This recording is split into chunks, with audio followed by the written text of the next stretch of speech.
Hello friends, welcome to my YouTube channel.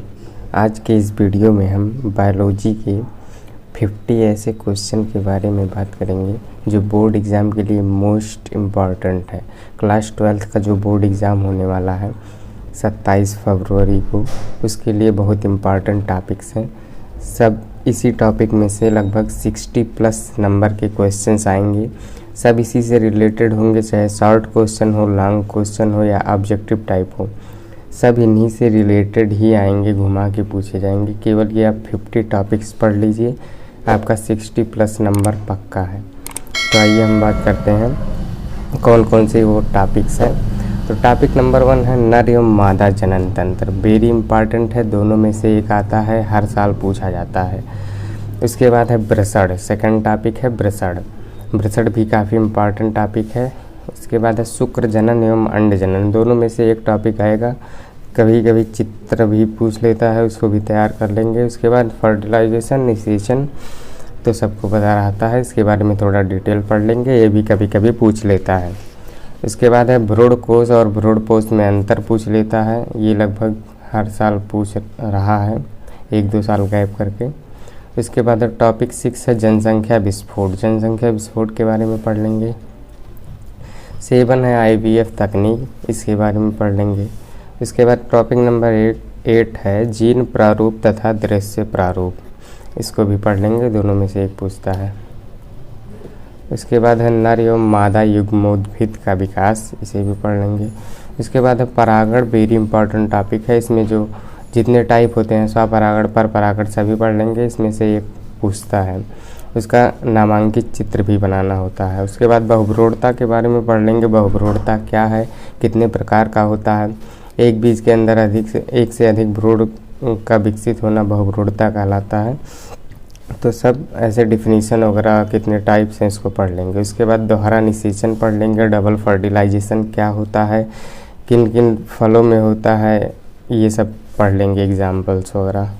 इसके बाद भ्रूणपोष एवं भ्रूण का परिवर्धन, इसे पढ़ लेंगे, ये भी इम्पॉर्टेंट टॉपिक है। उसके बाद अगला देखते हैं टॉपिक नंबर 14 क्या है। टॉपिक नंबर 14 है क्रॉसिंग ओवर, ये वेरी इंपॉर्टेंट टॉपिक है। क्रॉसिंग ओवर, लिंकेज वगैरह पढ़ लेंगे, ये इम्पॉर्टेंट है। इसके बाद जीन प्रारूप, दृश्य प्रारूप पढ़ लेंगे, इसको भी पूछता है। अपूर्ण प्रभाविता पढ़ लेंगे, इसका जो मतलब एक्सपेरिमेंट हुआ था अपूर्ण प्रभाविता पे, उसके बारे में पढ़ लेंगे, उसको लिखना रहता है। उसके बाद मंगोली जड़ता है, मंगोली जड़ता भी बहुत इंपॉर्टेंट है, इसमें सभी सिंड्रोम्स वगैरह पढ़ लेंगे, लेकिन मंगोली जड़ता मोस्ट इम्पॉर्टेंट है, इसको ज़रूर पढ़ लेंगे। इसके बाद लिंग निर्धारण है, लिंग निर्धारण जैसे टिड्डी में लिंग निर्धारण, कबूतर में, मानव में, इसको पढ़ लेंगे, बहुत इंपॉर्टेंट टॉपिक है। उसके बाद मेंडल का नियम, मेंडल का तीनों नियम पढ़ लेंगे, तीनों में से एक कन्फर्म है आता है। उसके बाद लिंग संलग्न गुण भी पढ़ लेंगे। उसके बाद 21वां टॉपिक है आनुवांशिक कोड, इसको ज़रूर पढ़ लेंगे, बहुत इंपॉर्टेंट टॉपिक है। इसके बाद टॉपिक 22 है DNA और RNA में अंतर, इसका फिगर वगैरह भी देख लेंगे, किस तरह से संरचना है, वो भी कभी कभी पूछ लेता है बनाने को, कि नामांकित व्याख्या की, मतलब चित्र नामांकित चित्र बनाइए और इसकी व्याख्या कीजिए। इसके बाद यहाँ पे है चारगाफ का नियम, इसे भी पढ़ लेंगे, इम्पॉर्टेंट टॉपिक है। इसके बाद DNA फिंगरप्रिंटिंग मोस्ट इम्पॉर्टेंट है, ये लगभग हर साल अथवा में या वैसे पूछ लेता है। इसके बाद DNA संरचना की वाटसन एवं Crick model, very important topic है, इसको पढ़ लेंगे। इसके बाद एल्कोहल और ड्रग के बारे में पढ़ लेंगे। फिर आनुवांशिक कूट क्या है, इसके बारे में पढ़ लेंगे।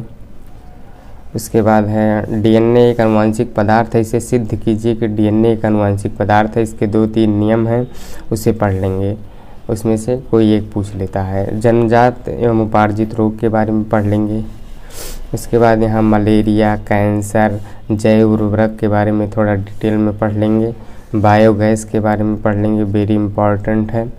यहाँ कैंसर या मलेरिया में से एक कन्फर्म है आता है, वेरी इंपॉर्टेंट है, बी इम्पॉर्टेंट, इसको पढ़ लेंगे। उसके बाद देखते हैं 34वां टॉपिक क्या। 34वां टॉपिक है यहाँ आनुवांशिक अभियांत्रिकी, इंपॉर्टेंट टॉपिक है, इसे पढ़ लेंगे। इसके बाद PCR प्रणाली, पॉलीमरेज चेन रिएक्शन, ये बहुत इंपॉर्टेंट है, इसको भी पढ़ लेंगे। इसके बाद प्रतिबंधन एंजाइम के बारे में पढ़ लेंगे, ये भी इम्पॉर्टेंट टॉपिक है। प्लाज्मिड वेक्टर पढ़ लेंगे, इशर्चिया कोलाई के बारे में पढ़ लेंगे, यहाँ सबसे ज़्यादा कहाँ पाया जाता है, इम्पॉर्टेंट है ये भी। उसके बाद में कृषि क्षेत्र में जैव प्रौद्योगिकी के बारे में पढ़ लेंगे। उसके बाद बीटी कपास क्या है, बीटी कपास, बीटी फसलें क्या हैं, जैसे गोल्डन राइस वगैरह आ जाता है, इसको पढ़ लेंगे। गोल्डन राइस में क्या खासियत होता है उसको पढ़ लेंगे थोड़ा। उसके बाद पायरेसी क्या है, इसको पढ़ लेंगे, ये बहुत इम्पॉर्टेंट टॉपिक है, इसको पढ़ लेंगे। उसके बाद आनुवांशिक इंजीनियरिंग के बारे में पढ़ लेंगे। उसके बाद पुनर्योगज डीएनए क्या है, ये बहुत बार बोर्ड एग्ज़ाम में पूछा गया है और पूछा जाएगा। उसके बाद कीस्टोन पढ़ लेंगे, कीस्टोन क्या है। उसके बाद सहोपकारिता पढ़ लेंगे, सहजीविता, ये सब बहुत इम्पॉर्टेंट टॉपिक है, लगभग हर साल बोर्ड एग्ज़ाम में पूछे जाते हैं, या अथवा में पूछे जाएँ या फिर वैसे।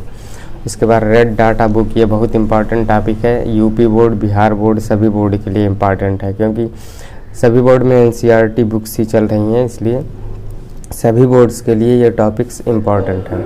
इसके बाद जैव विविधता पढ़ लेंगे, इसके बारे में डिटेल, ये भी बहुत इम्पॉर्टेंट टॉपिक है। इसके बाद ये अनुलेखन पढ़ लेंगे, ट्रांसक्रिप्शन, ट्रांसलेशन, जितना भी सब होता है, रिवर्स ट्रांसक्रिप्शन, सब पढ़ लेंगे, इम्पॉर्टेंट है, सब इसी में से आएगा, इसी से रिलेटेड क्वेश्चंस पूछे जाएंगे। उसके बाद युग्मक जनन और पीढ़ी एकांतरण पढ़ लेंगे।